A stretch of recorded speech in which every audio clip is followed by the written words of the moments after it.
Құрметті президент Қасым-Жомарт Кемелұлы, Сайрам ауданы Қасымбек Датқа ауылы жер дауы бойынша қайнарасы кооперативінің мүшелері сізден, Орманов Сұлтан, Сайрам ауданы бұрынғы прокуроры, Түркістан облысы сотының соттары Байторова, Жаппашева, Оңғарбаев және тағы басқалары қайнарастық өндіріс кооперативінің заңсыз сатылған жымқырған 6000 гектар жерін қайтаруға барынша кедергі жасап, қызығушылық танытып, тікелей кооператив мүшелерінің жұмысын араласып отыр жұмысына.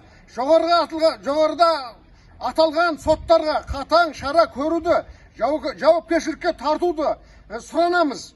Біздің осы үндеуіміз бойынша шұғыл түрде шешім қабылданбайтын болса, кооператив мүшелері 1000 адам көшеге шығып аштық жарылаймыз. Жарылаймыз да? Жарылаймыз.